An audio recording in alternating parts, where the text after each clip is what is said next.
Welcome to the 5th and final video of the Bibliography series. Previous videos cover how to perform all the required tasks in order to insert citations and a bibliography into your document. In this video, you will learn how to format those citations and bibliography to meet your needs.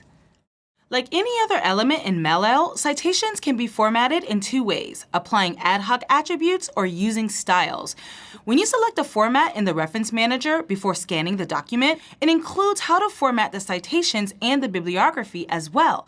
However, by default, these styles are ignored, and citations that are inserted into the document will match their surrounding text style for a smoother reading experience.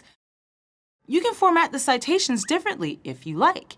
MLL can map any incoming style from the Reference Manager into a character style that exists in the document. For example, you can select a certain character style that will be applied to all bold text in inserted citations. To map citation styles, click this button in the Bibliography palette, click the Citations tab, and check the Map Citation Styles checkbox. This means that MLL will now try and map any styles applied to citations by the Reference Manager into its own styles.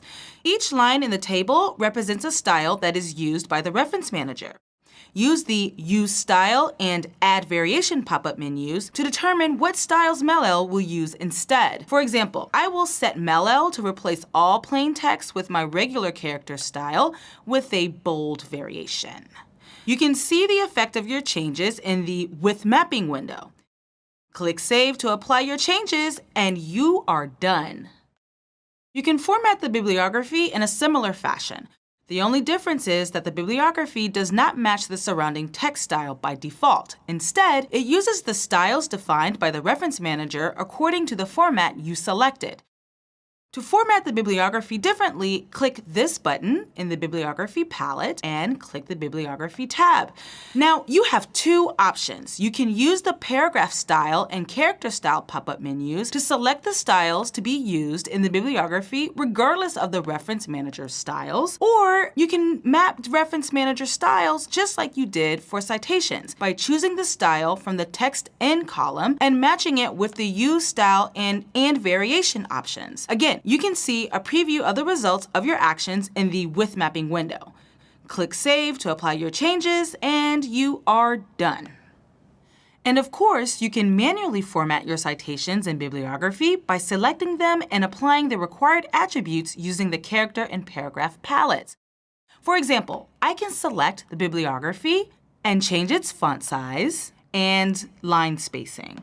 These changes are made ad hoc and will be overwritten the next time I scan the document. As you can see, when you rescan the document, the attributes I applied are replaced by the format you selected in the Reference Manager.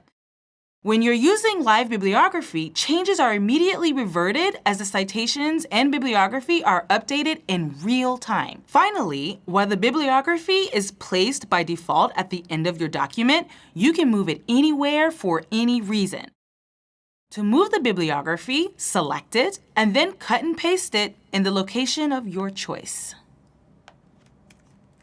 So this concludes this video. You should now be able to insert citations and bibliography into your document and format them as you desire. To complete the learning process, we recommend you give the corresponding tutorial a try to practice what you've just learned. And this is it for the Bibliography series. You should now be able to use MLL to manage citations and bibliography in your document without wasting any time and focusing on writing your paper. Want to find out more about MLL? Go to our features page and check out more resources to learn MLL inside and out. And as always, we appreciate your feedback, so don't forget to add your comments to this video.